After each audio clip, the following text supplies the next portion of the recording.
Greetings, my name is Angel Francisco Martinez. I'm an application engineer at Midas, New York, and today we're going to have a training over 3D tunnel modeling and excavations.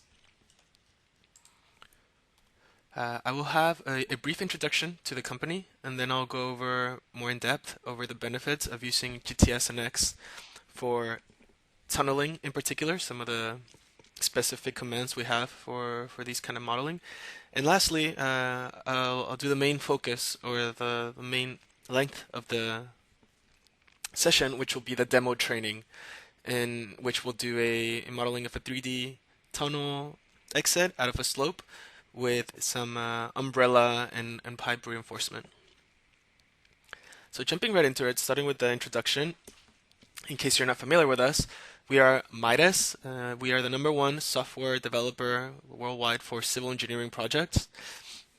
We actually have a line of softwares that cover everything from buildings and structures, what would be as seen in blue, Midas Gen and Design Plus. We have other software specific for bridges, which would be Midas Civil. And then, of course, the focus of today will be our geotech software, our 2D, 3D FEM platform, which is Midas GTS NX. But just as a side comment, we do have another more traditional methods geotech software called SolWorks. And if you'd like to see any of our main softwares or specifically our geotechnic software, you can see there on the websites where you can go to those links and find out a little more information, download the demo version and such. And lastly, just as a comment, we are a global company. Our origins and our headquarters are in Seoul, Korea, but we do have branch offices around the world. And as you can see from the map, we've been slowly making progress, expanding towards what would be, I guess, the West. And we're transmitting live today from our New York City office, where we provide the support and all the services for basically the Western Hemisphere.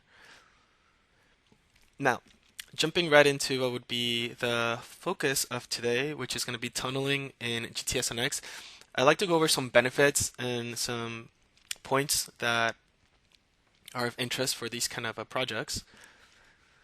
So why would we recommend, or why do we say that GTS NX is a great software for tunnels? Well, it's 3 of the points shown. I'll go briefly through each of them, starting with we have a very friendly interface. So our interface is based on what would be icon commands similar to AutoCAD, and it's very easy to navigate. Once you've had the intro training or you've seen some of our videos, you kind of can follow the sequence on the tabs that group all the types of commands together. Our program also has a work tree by the model, analysis, and results grouping, so it's very easy to identify a specific part of the project you've worked on, either a set of meshes or loads or a specific type of results from the workstream. It's highly organized. And then another thing that is a good benefit is the message window that gives you information about warnings, errors, or as the model is progressing, converging during the analyses. One of the other great strengths of the program is how much time we take out of modeling something in 3D through our basically ability or interface with CAD software to allow the user to bring in any kind of complex geometry, either 2D profiles or complete 3D surfaces and solids, and then internally use our tools to verify the connection. As we see here in orange, not everything is lighting up relative to after we've corrected it using one of our other commands called AutoConnect. And then after that, once we've meshed the geometry, we can also verify the connection of the meshes. And so this allows the user to be able to, depending on the capabilities of or the type of project, be able to cut a lot of time out of having to model everything from scratch, like you might have to in other programs that cannot properly import complex geometries. And then, of course, we are one of the best in terms of advanced meshing options. We have very fine tuning capabilities, allowing user to control size of the mesh by selecting certain faces or regions or borders to have a fine mesh, say near the excavation side of the tunnel, and then a much larger element size near the outer border, creating that linear grading. And this means that the quality of the results will be high near the area of interest, but the modeling and the running time overall will be reduced because there's not as many elements as if having a uniform fine mesh. And the other important aspect is being able to properly connect the structural support elements, either embedded or directly meshed. In this case, would be for beams for the umbrella reinforcement, or rock bolts, which would be embedded truss elements for the support. The other reason that Midas is great for tunnel modeling is that it's complete. It can do any type of model project that you have for tunnels, be it excavation or underground stations, which can be connected by, different directions, different layers. If you need to do some sort of interaction analysis with an existing structure, or if you need to consider what would be the terrain, the uneven terrain, and in let's say a tunnel exit. Any of these kind of projects, the program is great at handling. One of the reasons is because of its ability to able to import complex shapes, and the other is that we can also have tools for modeling the terrain from the field data in a very easy manner. Other things that are great about the program is that it allows a user to run parametric analysis. One can set up a single model and then create a condition to vary one or any number of parameters by a set of factors. So for example, here in this 2D model that we have, which is actually a actual tutorial that we have that you can download from our website, we had two tunnel exits, and the parametric analysis was done, in which we were, in this case, now looking at the results of displacement when the earth lateral pressure coefficient are varied, increased from all the way from 0.5, doubled, or at a 0.5 in each case, all the way to 2. And we see the redistribution in the increase, in this case of displacements in millimeters, of the final stage. This is all looking at the same stages, and so these kind of setups, are very practical because one can just leave the model running, depending on how big the model is. But it has those kind of conditions, which is very important for modeling in soil conditions, or geotech engineers have to at least have some sort of sensibility study, or have a range, like an upper boundary and a lower boundary, based on a variation of some of the parameters. Other things you can try to vary would be maybe the cohesion or the friction angle, and have a better range of what would be the upper and lower bounds of either stresses or displacements, or etc. So these kind of studies can be done through our parametric analysis feature. Other things that are great about the tool is that it allows the program to couple different types of analysis in construction stages. So for example, if you do have a tunnel project, but you need to consider the pore pressure during the excavation, or on the walls of while you're designing the tunnel lining, the program does allow you to set up this kind of model once the pore pressure has been considered, if it's changing, or just need to be counting in the program. You can set up these kind of problems, get your results like your total head or your pore pressure. Of course, that can also then be transferred to a stress analysis. But within the seepage stage, you can also use all the advanced feature tools that we have. For instance, you can allow the program to calculate what would be flow path. In this case, we see an influx of water into the tunnel, and you can also calculate what would be the amount of water flowing in or out of the nodes, in this case, that have been selected as the boundary, which is, of course, the tunnel. And you can calculate that by volume over time, or the total quantity. And this is great tool for not only tunnel projects, but also other projects that might require this kind of coupling, like water dams.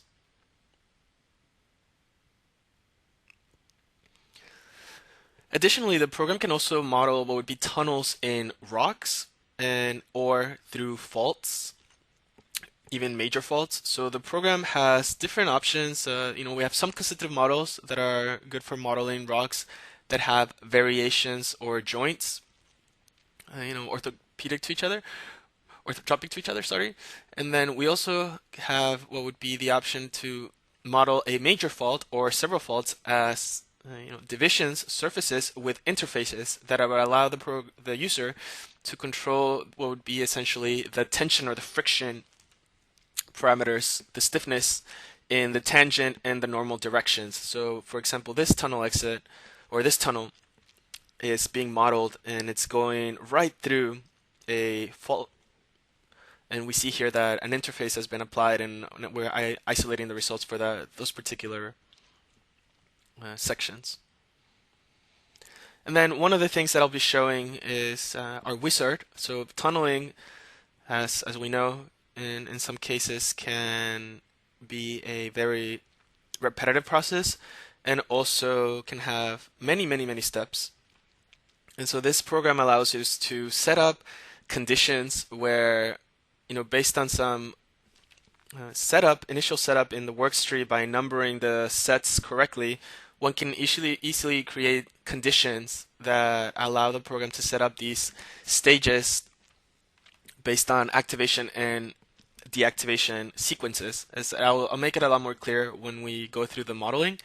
But basically what it means is that if I set up certain stages and add a prefix to them by a given number, I can then set up this wizard table to say activate certain mesh sets in this given number sequence, and it will be able to read the name of the set and the number associated with it, and correctly set up the sequence for that excavation or reinforcements, whatever it is, or both in this case.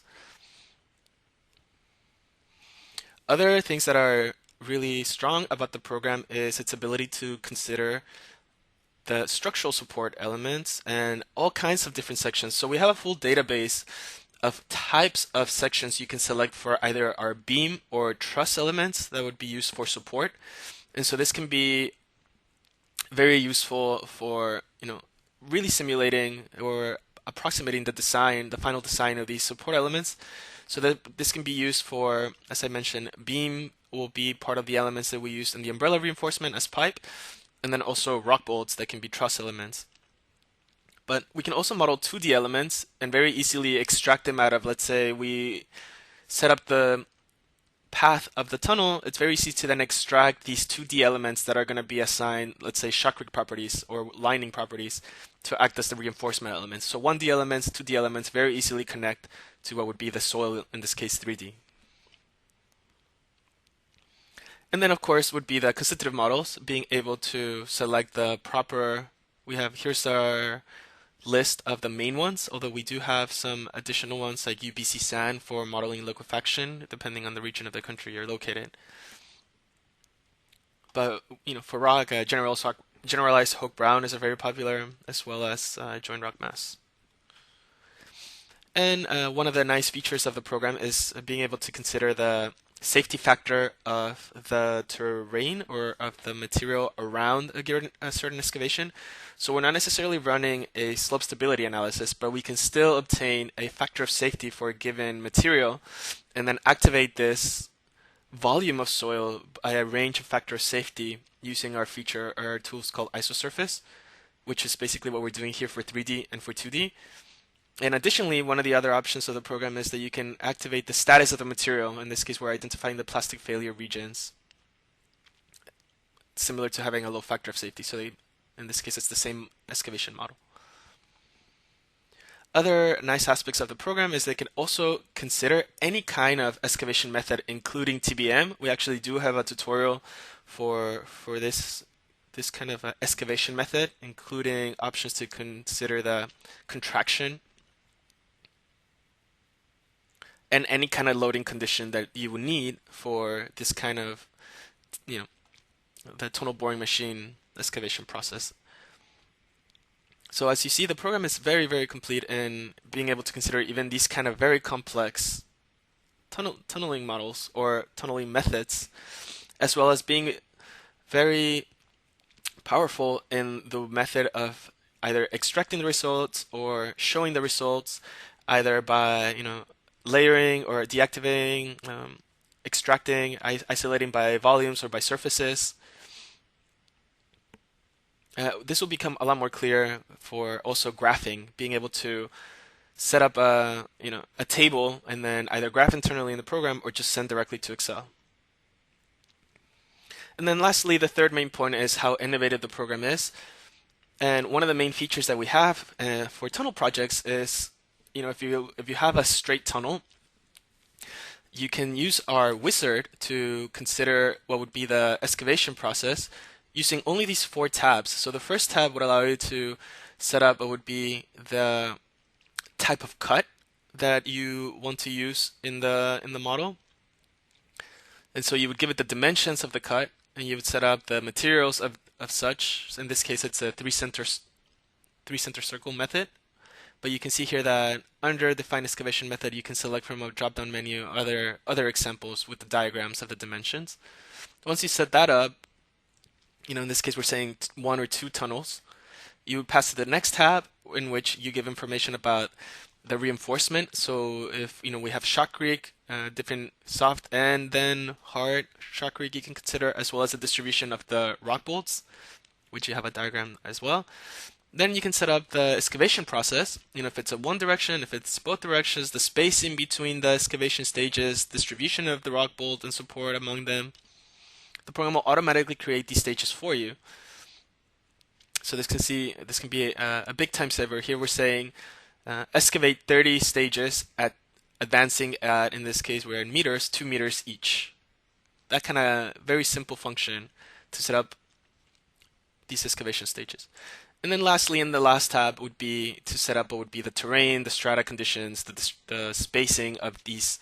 And this can easily be done either by grids or by copy pasting from a table to set up what would be the elevations, and to finally create, basically from these 4 tabs, a full 3D model. And then being able to either make cuts to identify specific results of interest, or be able to isolate, in this case, the stresses on the shotcrete shell elements or on the rock bolt elements. So let me open the example just briefly of this tunnel wizard that is also a tutorial that we have. We see here that this model, which just as a reference, has, let's see, about 117,000 elements. We were able to run a construction stage analysis of 30 stages in about 220 seconds. So it's pretty fast. We consider ourselves to be one of the fastest solvers out there. And then here we're in the work tree. I'm just going to expand the stages and look at the kind of results that are grouped together. Once other elements are activated, for instance, later in the stages that we're adding some support elements, you'll see that we have now additionally options for shell elements, truss elements. So this would be basically rock bolts are truss, shell elements are basically the shotcrete. And we would be able to use this little bar to navigate. We see here that we're starting to see some results. I can keep the deformation to be realistic. I can also use tools like this clipping plane to either isolate one of the tunnels or both of the tunnels. I can select the direction of which this plane might be cut. If something like might be more of interest to see it in this direction.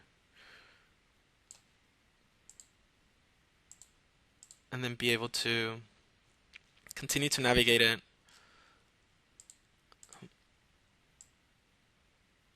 throughout the process.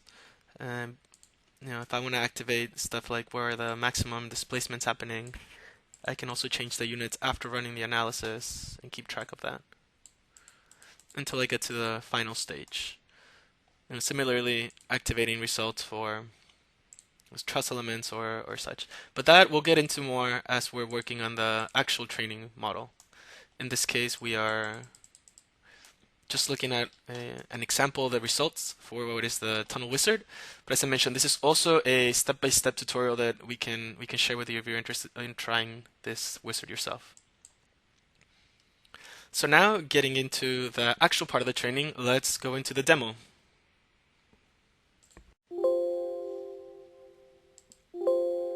So let's get started. Today's training is going to be on modeling of a 3D tunnel excavated in sequence stages. As we see, these are the three main soil layers. This is a soil profile. And more importantly, you can see in the zoom of the image that the reinforcement of the tunnel will be consisted of the tunnel lining, which will be shell elements, the rock bolts, which will be, in this case, embedded truss elements, and then we see some drawings here, zoomed in a little bit here, where we'll have beams directly meshed into the solid of the umbrella support. So this is and you can kind of see there through the lines of the sequence of excavations that are going to be happening in this tutorial. So getting right to it, I'm actually going to split the screen, set up the slides with the steps next to the actual program from this point forward. But we're going to save some time. In other tutorials, we've shown how you can use the topography information and the boring hole data to generate what would be the surfaces of the terrain, and then either by dividing a block, or in this case dividing a solid that's extruded from the surface, we will generate our terrain. So let's start by importing the CAD file. And so this is GTS NX. And so as we're saying, the first step is to import what's going to be the starting terrain conditions. So I'm going to go to the main menu, import CAD file. And we're going to select the first one, which is a terrain CAD, and I'm going to make sure that my units are in meters. We see here that this is a parasolid file, and these are the other formats of files that the program can import. So you see a lot of other people or users I've seen set up their models either in .sat or .step, or even as far as what would be there's some online databases for SolidWorks, so you can also find complex geometries. So the program is very versatile in that respect.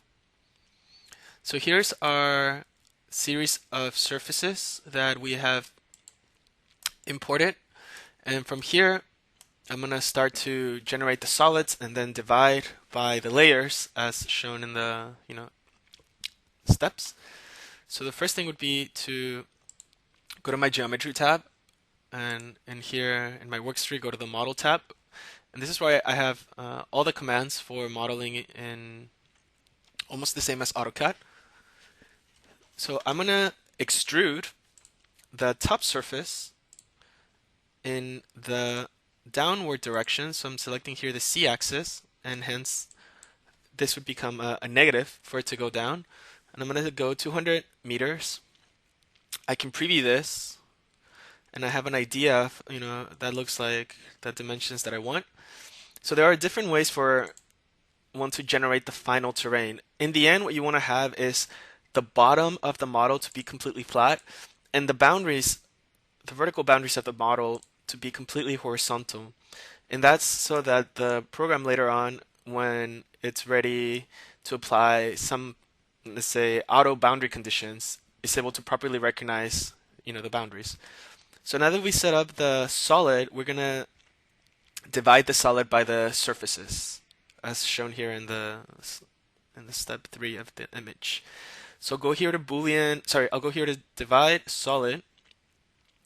My target is going to be the main solid we just extruded, and I'm going to divide it by what would be the surfaces, which are here my tools.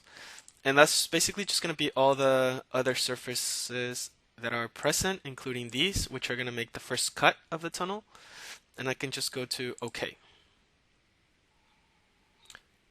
And we see here now that it's clear distinction that there are additional geometries now generated.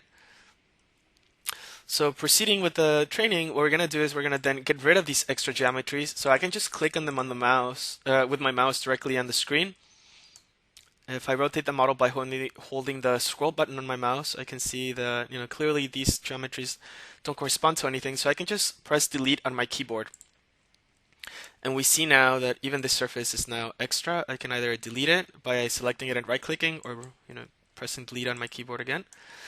And we now have a initial terrain of a solid from the slope.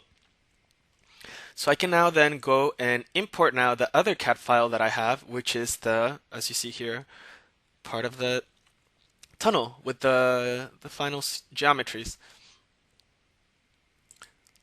So I'll go to import CAD file, tunnel cat, and again making sure I'm in the same units, meter.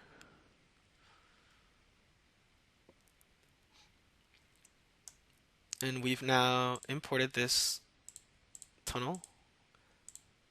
I am going to hide these geometries from view right now, just so that I can show the next step, which is going to be to move the tunnel to its final location.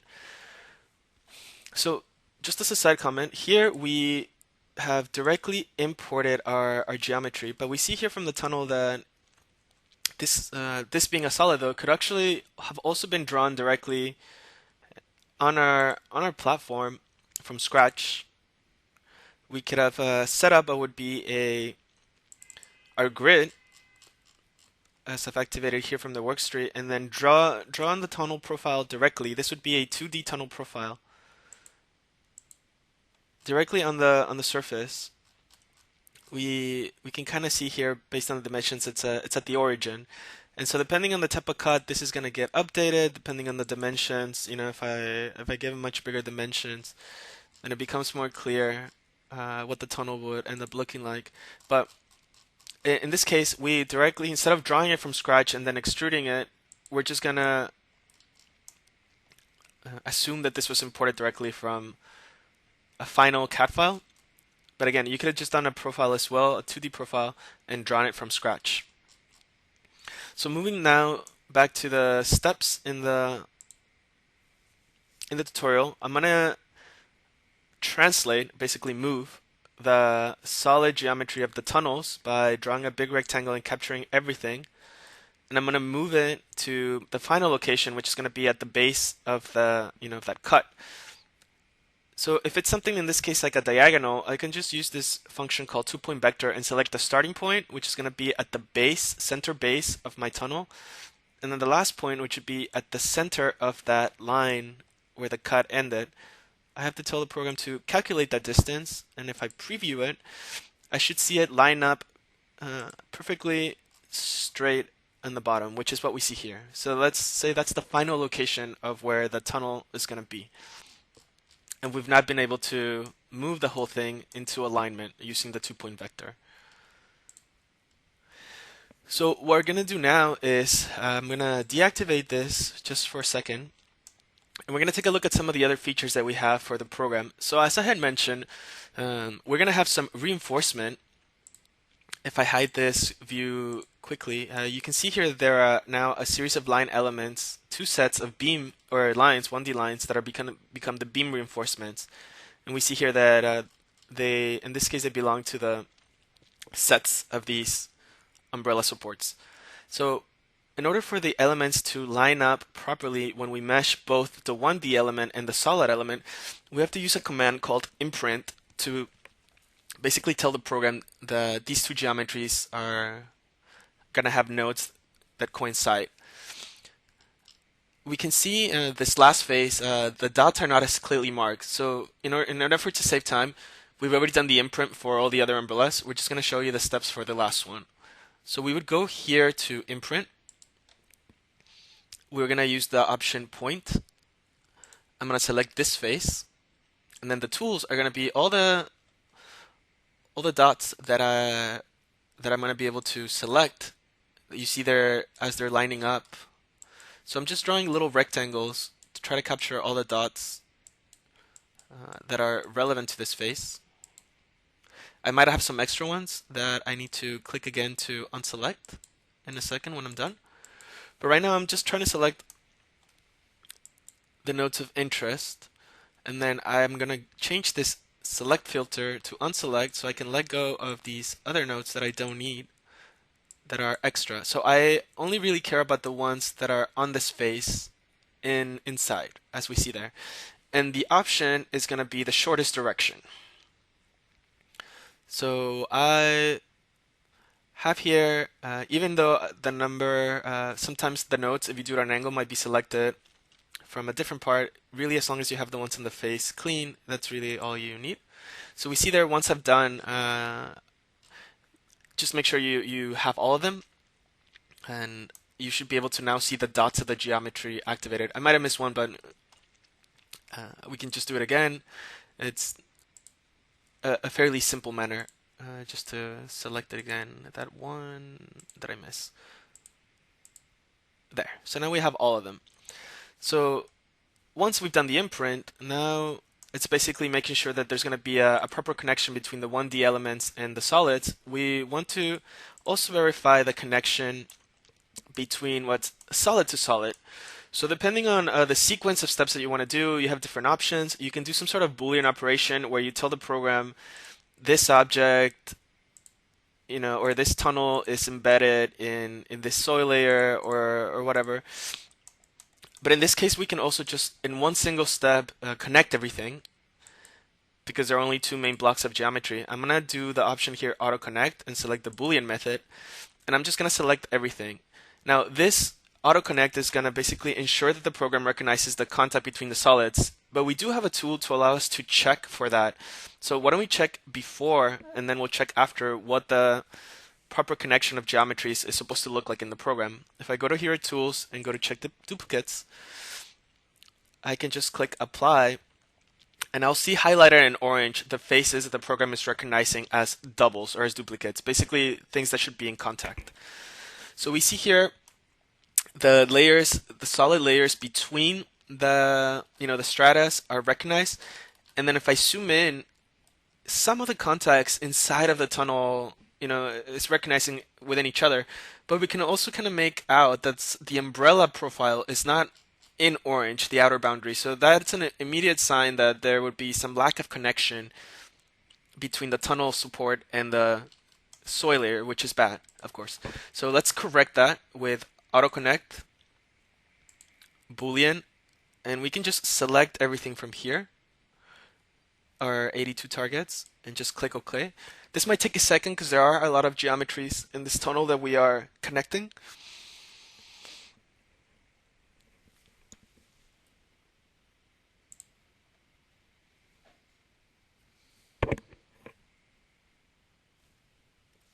We see here the progress bar at the bottom.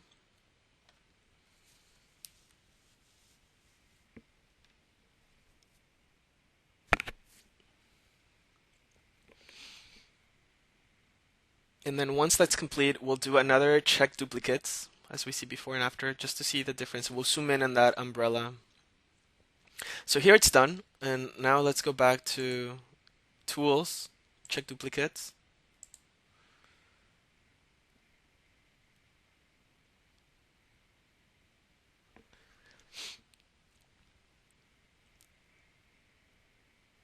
And now if I zoom in, we can immediately see now that the umbrella's outer surface is now also in orange, highlighted, and so we are now confident that everything will mesh correctly.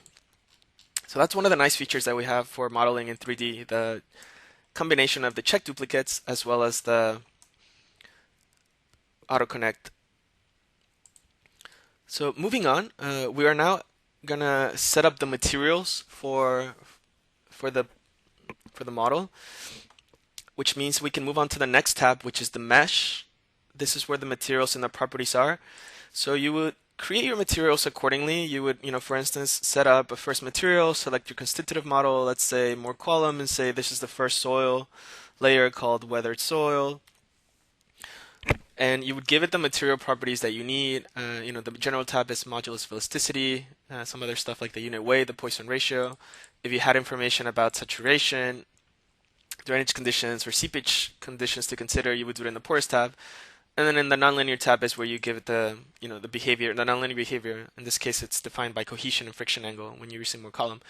And so you would generate the material and then generate all the materials that you need. And then after that, you would tell the program how those materials are going to be used. So you would tell it that material will be used for a 1D beam element, or that material will be used for a 3D solid. And you would create the list accordingly. To save a little time, I'm just going to import them from the final model that we have. And this is something that we see here now are the 3 materials for the soil layers, the reinforcement. So we're actually going to consider the initial shotcrete when it's still soft, and then a stage is going to be activated where it then models the hardening. So the final 2 materials will have different modulus of elasticity. The hard will be obviously higher, as well as the support elements, which are the rock bolt and the pipe umbrella, which is basically a beam. So let's import them all. And let's focus on what would be the structural supports, which is the rock bolt, in this case a 1D embedded truss, and then the regular beam element. So if I select that and go to modify, we see here that the material is selected from the list, where the materials were also imported. This is the full list of the materials that were imported. So we see we're using more column for the 3D and then elastic for the structural constitutive models. And then here section is where one defines the dimensions of the support element.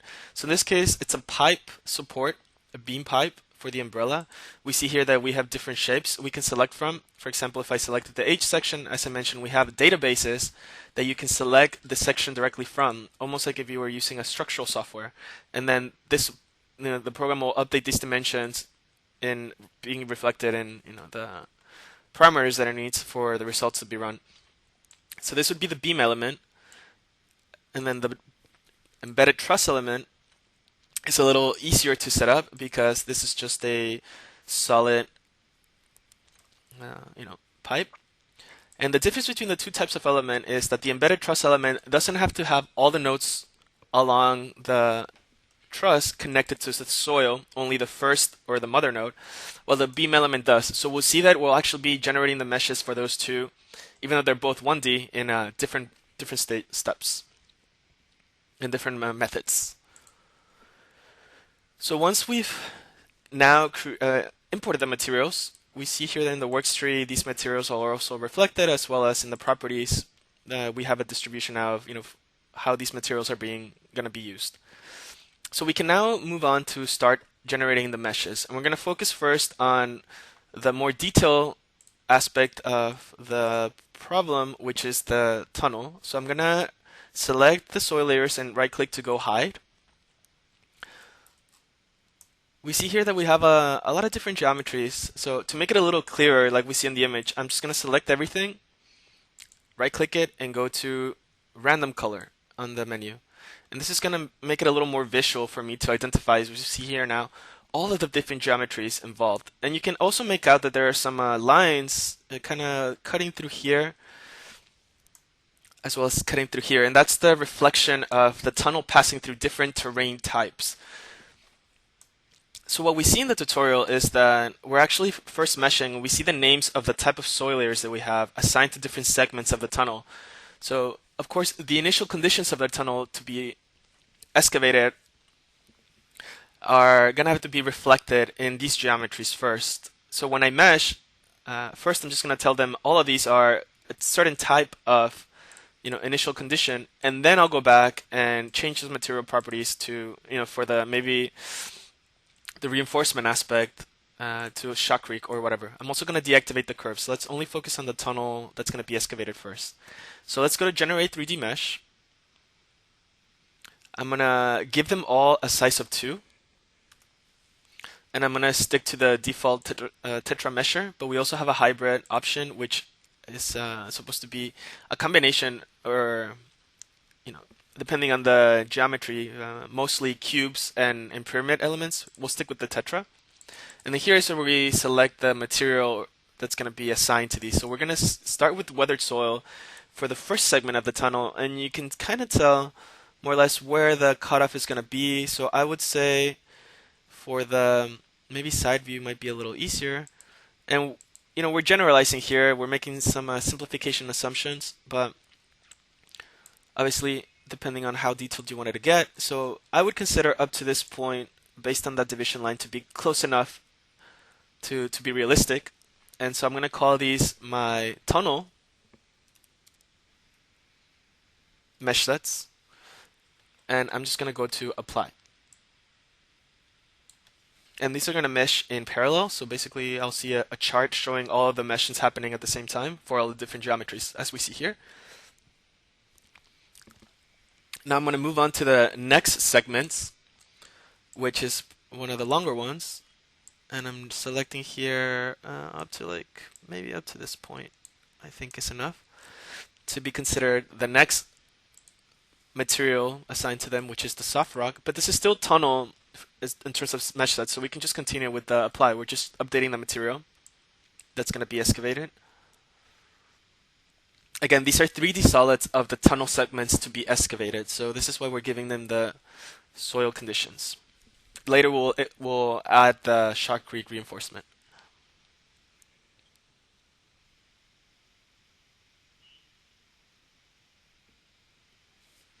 And then lastly, of course, and all the remaining sections are going to be the third material, in this case the bedrock, but the material name stays the same. So I can just go to OK. Next, as this is finishing meshing, we're now going to move on to the meshing of the umbrella reinforcement. If you notice though here, this is the solid that has to consider the pipe beam element inside. So now when I'm meshing, I'm gonna select right next to apply, there's an advanced option, and that allows me to select geometries to be meshed inside or connected directly to the solid. In this case, it's going to be the the beams of the pipe umbrella. So I'm going to now reactivate the umbrella solids that I just turned off, which we have here, as well as the curves in my geometry, so that I can select the inside of the inside support element. So let's go back to 3D Mesh,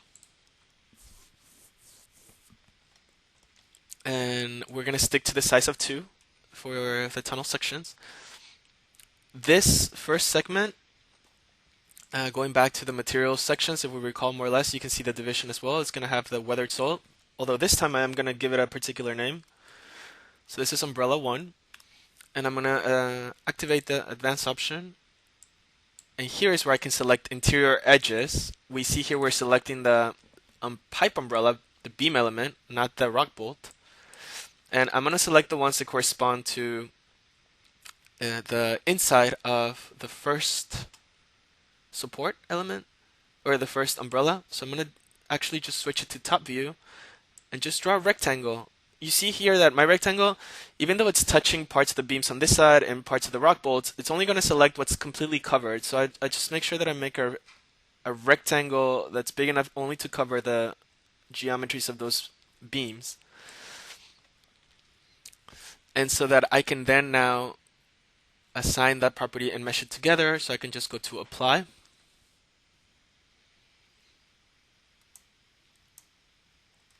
And continue that process to the next one. This one still has the same material. This would just be, I need to manually update the names, umbrella 2, and I have to every time select the new geometries that are going to be considered for the support, in this case the beams, and I assign the same pipe umbrella.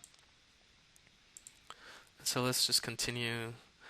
In this case, these last 4 umbrellas have the same material, which is going to be the soft rock. So I'll just update the material.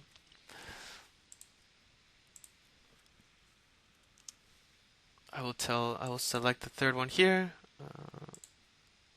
Again, the interior edges, I just select, draw a square only to capture that.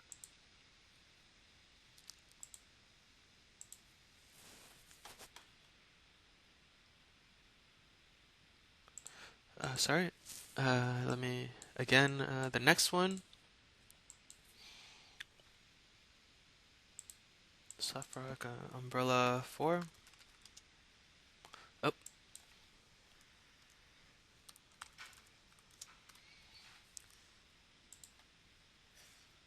2 edges.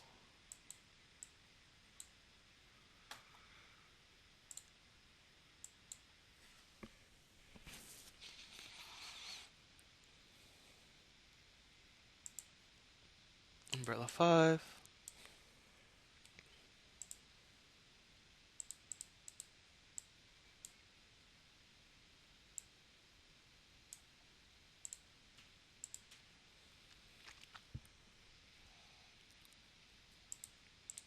And then umbrella 6.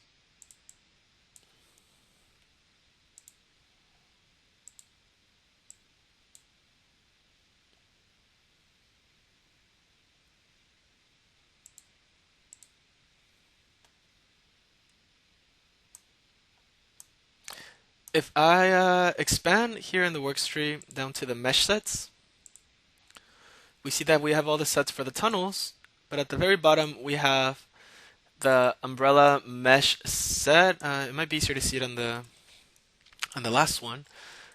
But you can kind of see the intricacy of where the elements now align. So if I deactivate the solid, we see that we also have another set that is now meshed for the beam element. And if I was to activate the property, I would be able to see the thickness. In this case, it's still pretty small of these beam elements. But if I zoom in, you can now see that they have, the pipe shape assigned to that support element.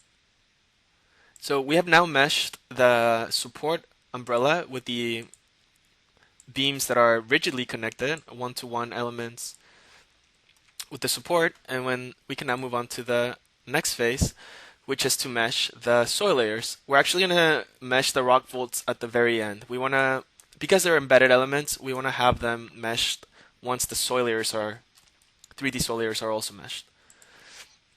So let's turn our layers on. So as we know from here, the diagram, we have basically 3 main soil layers. And we're just going to increment the size gradually. So we'll start with size of 6. And we can select both of these, although we can do different steps just so we can give them different names. So this is actually just going to be weathered soil, but we'll just call this the excavation, initial excavation or excavation. We know we're not referring to the tunnel because that has specifically be given that name.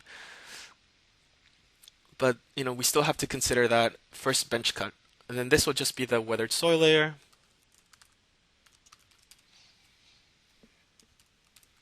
Or you can just call it, layer 1, whatever helps you identify. But the names are very important to keep track.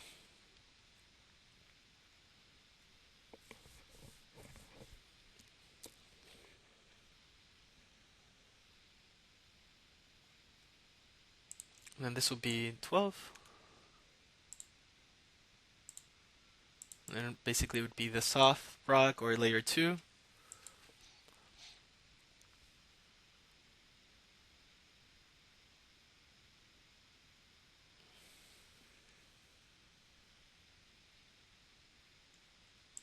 And then lastly, this would be the bedrock or whatever we can call it, layer 3. In this case, it's very easy to keep track of. And we assign the material here.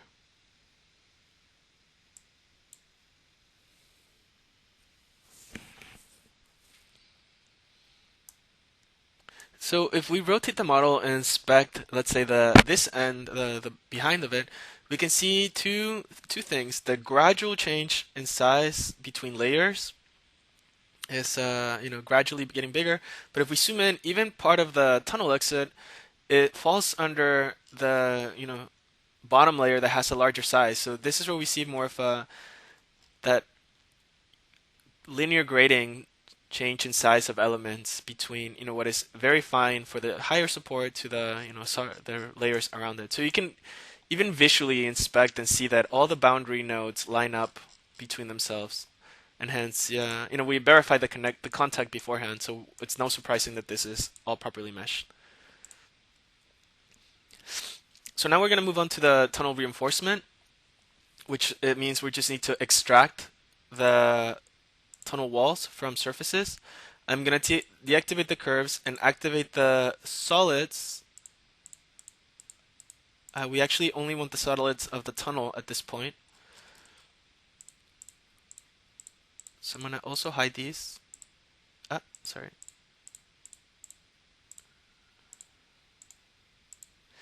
And I'm just going to tell it, we can extract it much easier from the geometry than from a mesh set. So I can go here to extract. We're going to select the face instead of selecting from the mesh, because then we can just select directly from here. And we're going to give the initial material to be soft shotcrete, and this will just be soft shell or tunnel, whichever, shell or tunnel. And we go to apply. And we now, it looks though like we have solids if I deactivate the geometries. Oh, I'm sorry. We needed to activate to register each of these as independent, not as one single set, as we see here. So I'm going to undo that. And then I'm also going to, in the geometry, deactivate the umbrellas. So yeah, it's very important. We want each of these geometries to have its own set of tunnel lining, since we're going to activate this in sequence. So we'll go to extract again, select everything. We could actually get rid of the faces that we don't want. Maybe these bottom ones will take too long, but at least the ones at the end, just to show that this is a hollow geometry in the end. But here, we need to activate this, register each its own shape, and again, it can be like a soft shotcrete tunnel, wall or shell or whatever. And now when I deactivate the geometries, we see that there are shapes inside, but it's not a solid entirely. So I can now delete what I don't need, and I just want to keep the outer shell of this. So what I'm going to do is I'm going to go to the front view, either side. I'm going to change my selection method to be anything that is crossed, and I'm just going to draw a single line going down. I'm actually going to change this filter to mesh sets.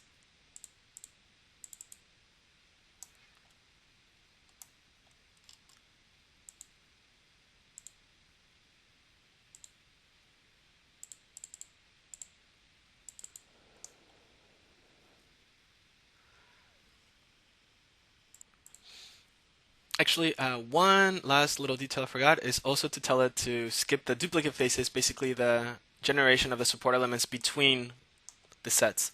So let's undo it one more time to avoid that issue. I will again just deactivate these. Go to extract, face, select all. Here now, it's very important. Activate, skip duplicates, and again, activate the register based on owner shape.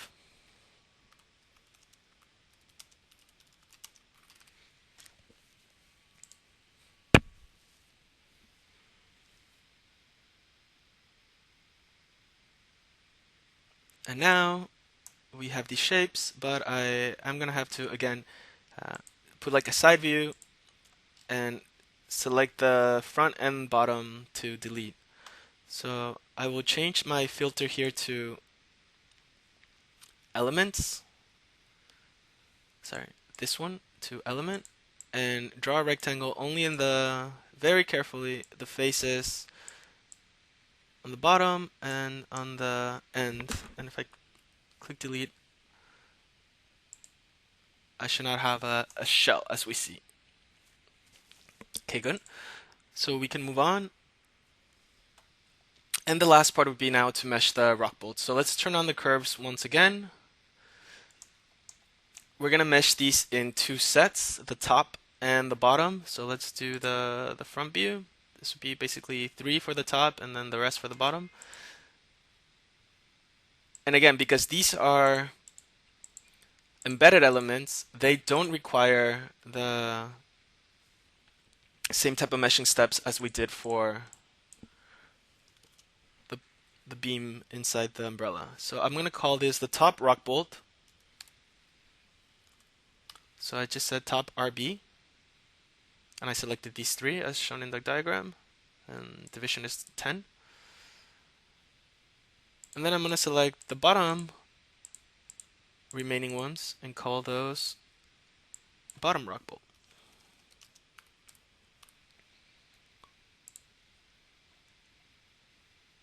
So now once I deactivate the geometries, we see that what we have that remaining is only the rock bolts in the first set. So what we want to do is we want to make copies of these. And basically, similarly to what you do in a geometry, I can do this for mesh sets. So I can select a set and tell it that I want to make a copy. In this case, let's start with first the top, the rock bolt. And the direction, I'm going to do it obviously in the Y. So I can zoom out a little bit and use my grid axis as the direction. And then I can tell it how many times I want to make that copy. So we're going to say to do it every 4 meters, 35 times. And this will be the top, again, rock bolt. And if I preview it, I can see there how that's going to finish. And now we have them all aligned. And we would basically do the same for the bottom set. Except we call it, of course, the bottom RB.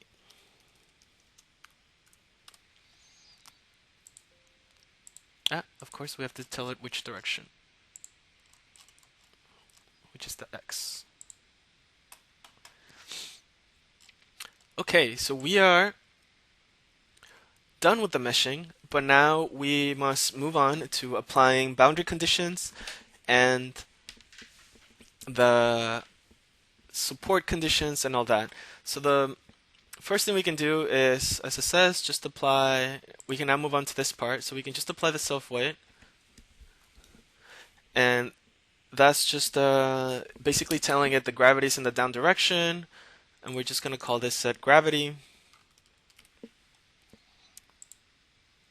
The next thing we're going to do is we're going to apply the auto constraints to the outer boundary. So I can just activate everything. And here under boundary we have constraints. This is why we divided the bottom to be completely flat and the sides to be completely vertical. So we can just call this a ground boundary condition, ground BC. And because it's auto, and as I mentioned, the divisions are completely flat and horizontal, everything is done automatically.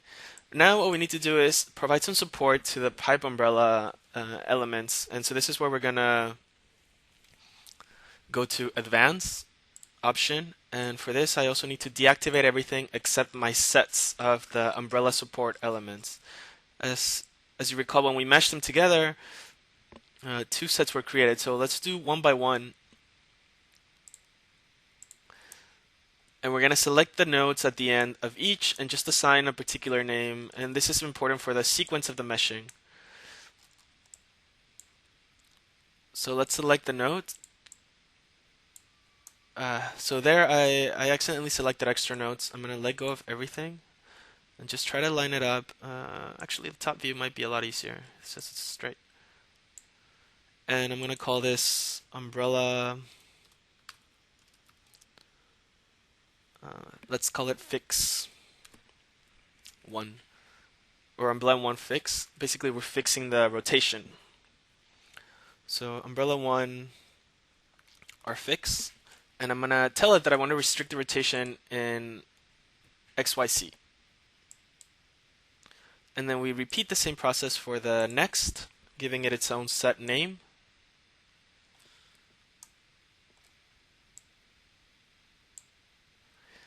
And the only thing we need to change is the, assign it that it's a different number now. Actually, I'm just going to put it at the end to make it easier to see. And the R is for rotation. So we can just say, we're fixing the boundary condition or whatever. So on and so forth.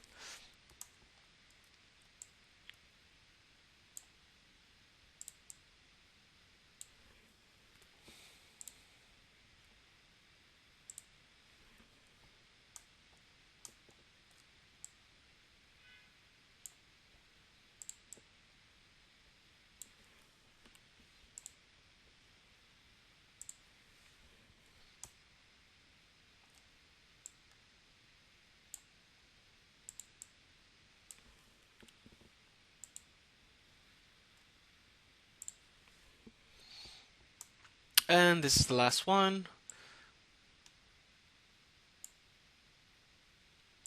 This is 6.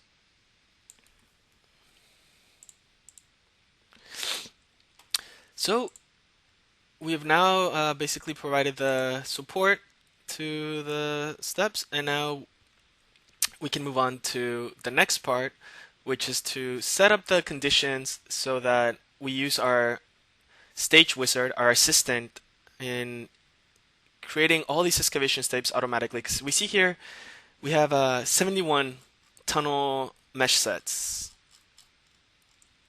as well as a lot of wall elements. So you can imagine trying to run through this one by one if you're going to create a construction stage analysis, taking a long time. So what we're going to do is set this up, and actually we need to first separate the two sets by name so that we have the top mesh sets of the excavation and the bottom, and then we're going to be able to apply the last boundary condition, which is the material change. So let's activate only our tunnels. I'm going to go here all the way down to here and deactivate the umbrellas, beams, or pipes. So we're going to go to back to the mesh tab and go to rename. And we see here that this tool allows us to assign a name in a given either ascending order or descending order based on a direction that we select. So of course, in this case, x-axis is actually the direction of the excavation. So that works out for us. And so let's do a side view and only select we can see kind of the division, the sets that are related to the top. And so I'm going to tell it to do it in ascending order. It's starting, in the x-axis direction. The starting prefix number will be mesh set, and I'm just going to call this the top tunnel or tunnel top, whichever. Actually, let's do tunnel first. Tunnel top, and I'm going to assign number, or I'm just going to put number there, hashtag. And so basically now everything that comes after that hashtag is going to be the only difference. It's going to be the numbers in the sequence. And then I do the same for the bottom part. And of course, this is where this just says bottom.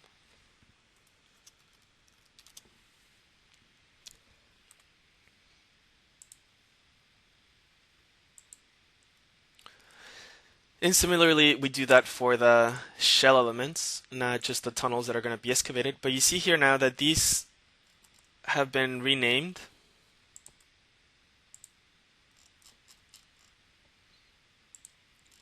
So let's do it for all of our shotcrete or our tunnel walls. And similarly, we want to make the distinctions between the top and the bottom, since we're going to get into a lot of detail of how these are excavated. So this again will be tunnel top, and this we'll call it wall number.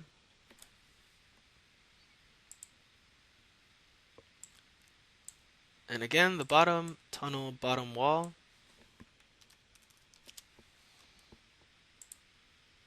And apply. And the last thing would be similarly for the rock bolts. Although these actually were created, I think, already in the right sequence, we can kind of see them, because we extruded them after we meshed them, the number already comes out in the right order, so we don't have to worry about that. But if you wanted to, you could apply it to the rest of your sets. Okay, so now the last thing is, in our model, we considered the initial, we're getting very detailed in the process. So we're actually considering first the initial material to be soft concrete, and then in a different stage, it dries up and it hardens. So we have to create a condition, a boundary condition, to allow for this change of property. So we can tell it that, for instance, here again, going back to the top of the tunnel, that we want this to change the name, add a prefix, top, or tunnel top hard or something. Hard shotcrete. I'm doing SC, and we update the material. So this will become a boundary condition, and the program will recognize the name sequence as well. And then this is the same, except the prefix is bottom, or tunnel bottom, hard shotcrete.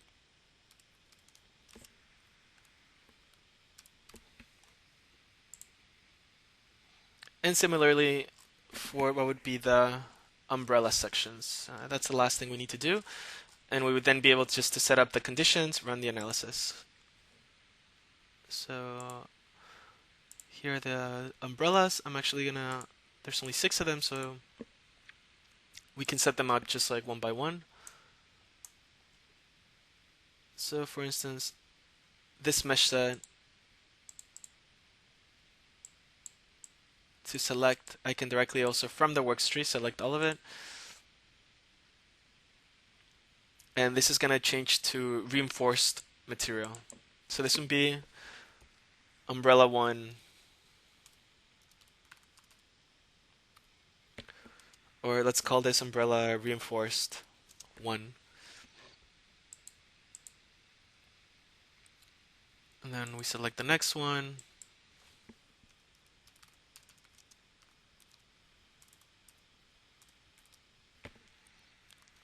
Reinforced 2.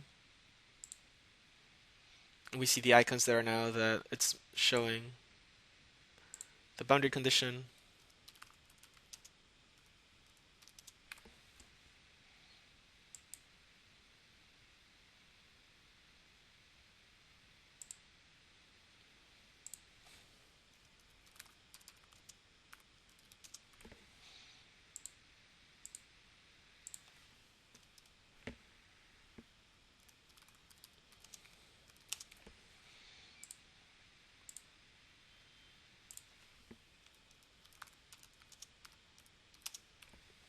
Okay, so finally we are done with all the modeling and all of the boundary conditions and etc., and we can finally move on to our analysis case, which is going to be a construction stage analysis.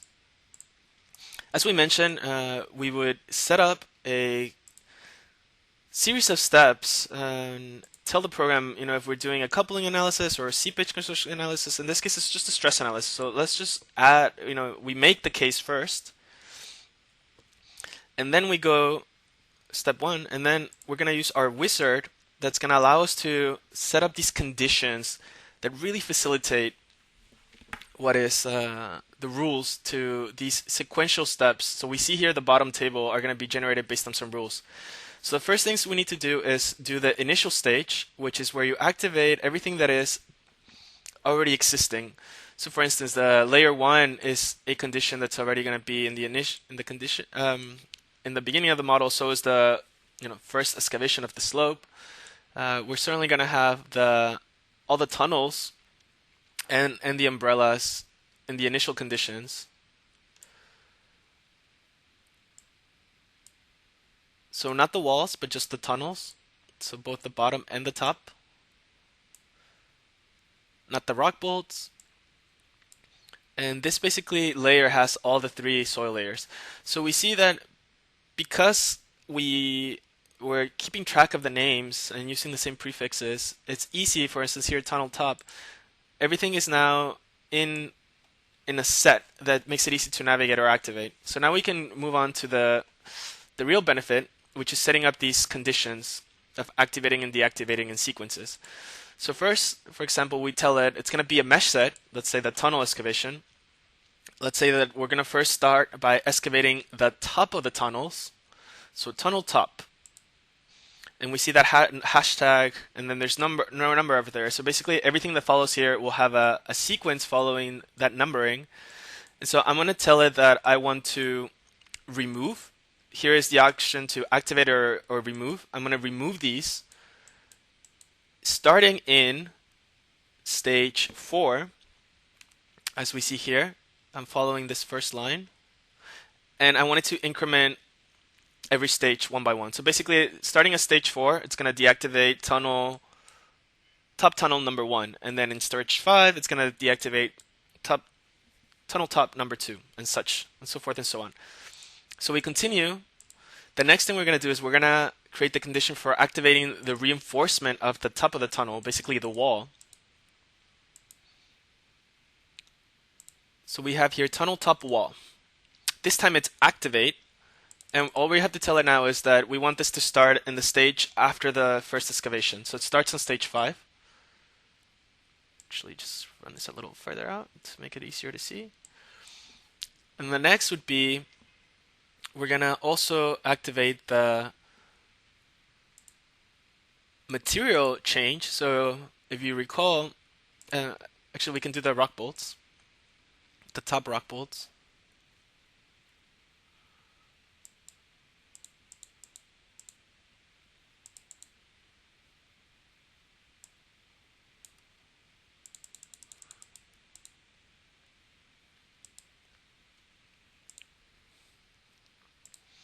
Tell it to start on a stage. So it should start on the same stage as the wall.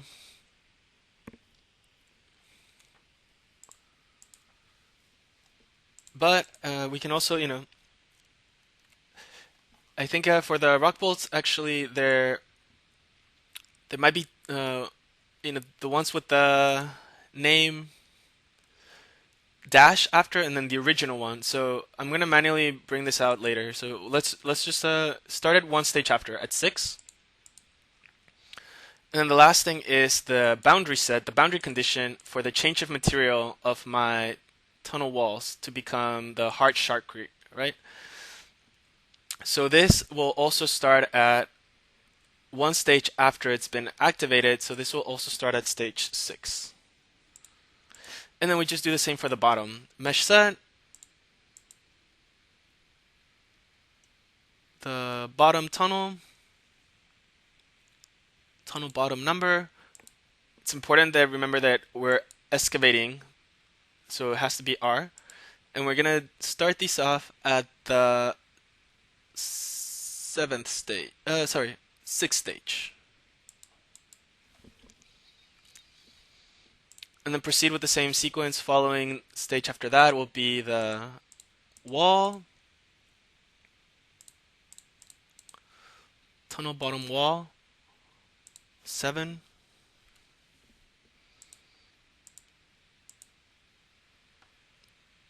The tunnel bottom rock bolt,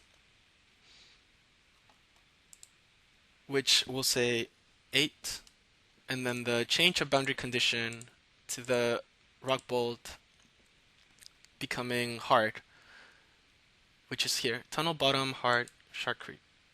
So it's important, that the names are easy for you to keep track of. So it's basically this last line, and we'll also say stage 8. So based on these conditions, we're going to see now a grid appear over here showing different colors, mentioning what's being turned on and what's being removed on our problem or on our project. So when I go to click OK now, the program is going to generate automatically for me up to the 43 stages following this sequence. And so if I expand here now my mesh set, we see here that the program has generated the stages, and I will now have to only go back and modify a couple of little things, specific to what I need. For example, the problem is going to have, we can inspect here, what's been generated for us. So we see that the initial condition did not activate the boundary condition or the load. So let's activate the gravity. Let's activate the ground boundary condition, and let's also clear displacements in stage 1. Stage 2 is effectively going to be our null stage, and this is because we're going to use the K-naught condition, and initial stresses when there's a slope need an additional stage for redistribution of the ground conditions. So we're going to activate a null stage number 2, but we're also going to, just for this case, activate the slope stability option. So we're going to get an initial factor of safety of the slope before the project starts, or the excavations start. And then stage 3 becomes just the initial excavation, which I am just going to manually drag and drop to simulate the first step of this process, which is this set. And we see here now that visually, because I have the option show data activate, it's showing me what's happening in this stage. So you can imagine me having to manually do this for all the 47 stages, what's coming now, would be pretty tedious. For example, going into the excavations and having to keep track of what's happening, we see here that this is now done manually. So we've done for these 2 stages, and we can now, the last thing that we need to do is manually set up the condition for the reinforcement in the umbrellas, and that's only going to happen in the 6 stages that we have. So starting at, which is essentially S3, we're going to just add the umbrella boundary conditions and the umbrella supports.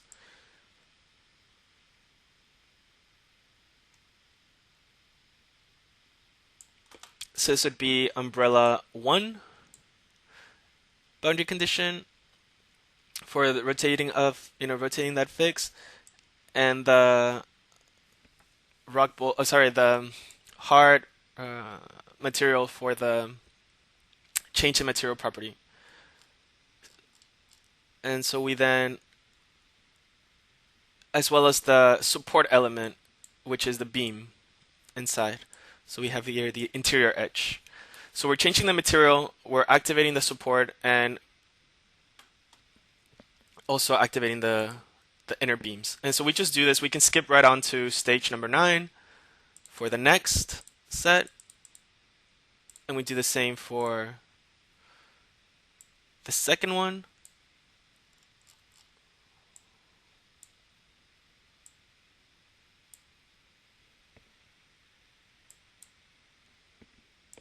So S9 was umbrella 2. We move on to 15.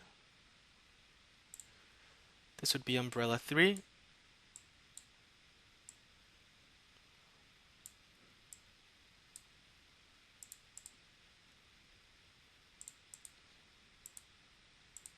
So what we're doing here is what we're modeling and the activation of the reinforcement of the umbrella elements to keep in sequence with the actual tunnel excavation below it. So depending on how you're going to model your project, in this case, it could be a method where they, shoot in the shotcrete as well into the terrain and then let it contain itself in a certain region or something, depending on what you want to model. But this is how, in this case, we are modeling by changing the material property and then activating the support elements. So 4, 27 for 5.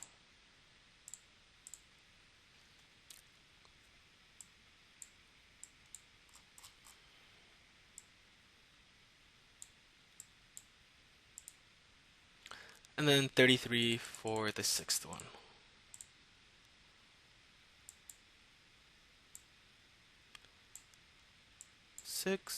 And save. Okay, so we are finally done. We just need to tell the program to set up the analysis case and we can run it. So we go here to analysis, general. This is a construction stage type of analysis. We see here all the options that we have.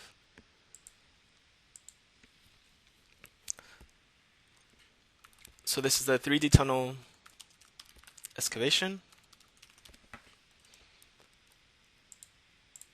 And we're going to first go to analysis control and tell it that we want to start the stresses in stage 1 and apply the K0 condition. And then in the output control, we want to also have the strains. By default, this is deactivated, but we need the strains for the results we're going to see in the slope stability analysis. And now we just save it. We save it as the project we're working on. And we can go ahead and run the analysis. And this, because of all the stages, it might take a while. I'm going to go back to the presentation full screen to look at some of the results, and then I'll show you those in the model that's been completed. So here, for example, in stage 2, which is the intact stress or the slope before anything has happened, we, if you recall, activated the SRM option, so we get an initial factor of safety of the slope. And we see it's at 2.2, and we would be able to see in the strains, the max shear strains, we kind of get an idea. Maybe, it might take a little bit of look on this side of the tunnel wall in the initial excavation. But we see that the tunnel is, let's say, somewhat stable enough, let's say, or if you needed to, at this point, reinforce it to make it higher before you start your excavations. And then after that, we're looking at displacements in this case, the total displacements all the way to the last stage. And using different tools like our clipping plane, we can make cuts and identify either values of interest. In this case, we made a cut, and then we used this option called a 3D 2D wizard to let us select nodes after we made the cut on the tunnel. So let's do that part. Let's open a model that's complete, just because obviously we don't have time to run it.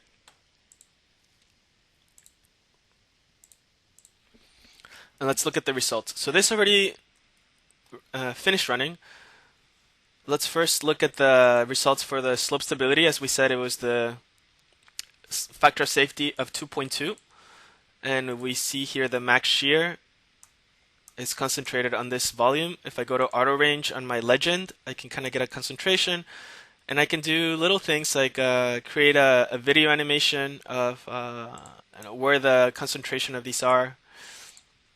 More importantly, however, I want to see the displacements of my excavations. So we see here with this little bar, I can now start to navigate the process of the excavation stages. Once I click on the bar, I would be able to go further down the line. We see here that update, but I can't really quite see what's happening. So I can use this feature called cutting plane or clipping plane. I'm going to run it actually along the Y and kind of drag this a little bit to be right above the center. And so now when I look at this, I have a better understanding, and I can, let's say, activate the maximums, see what's happening as I'm excavating my model. In this case, I'm in meters. I can switch it to millimeters to make it a little more clear for displacements. Let's say there. All the way through the end. And like I mentioned, our 3D to 2D wizard is here. It shows us where the points are that I can select. To make it a little more clear, let's hide it, and let's just select, let's say you're interested in a couple of different points along that plane. This is how you can generate that table. So that's one method to look at results, but more importantly is being able to graph these results. So going back to the presentation, we have this other tool called extract. So this will allow us to extract and generate tables and then graph or send to Excel any kind of result. So let's stick to, let's say, settlements, and let's say the maximum. And then we'll look at for the nodes, the settlements or displacements for the top of the tunnel and compare the two. So going back to the model, we use this feature extract. Here we say what kind of results we want to see. We have all the results. Let's say displacements, let's say settlements, displacements in the C direction, and we can select all the stages and either select nodes of interest, or like I mentioned, I can just say the maximum to generate this table, and I can then directly send to Excel or just graph in the program. Sorry, I have to select the correct set with it. So let's do number and result. And then what we can also see, where, for instance, when we extract, let's say a particular node of interest, displacements at the nodes on the roof of the tunnel. So let's draw a small rectangle here, and we can kind of see that I lined up all the elements down that same line. I can then generate this table, and I would be able to, again, send this to Excel or just graph this in the program.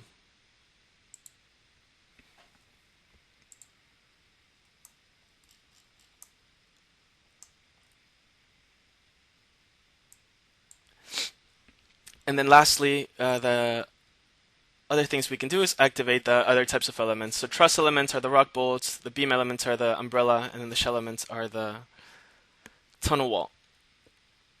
So let's just quickly look at those.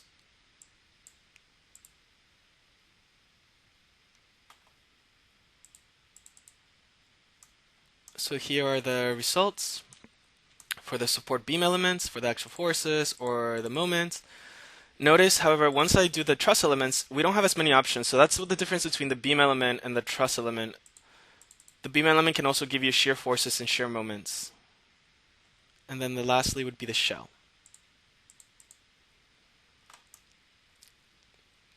I want to go back to this graph because it's relative to values. So we might have to get, we're considering some of the stages that have SRM or slope stability and have much higher displacements that might be throwing off how the graph looks. But if we were to want to correct that, it would be something like just not selecting the first three stages, only let's say part of the tunnel excavation.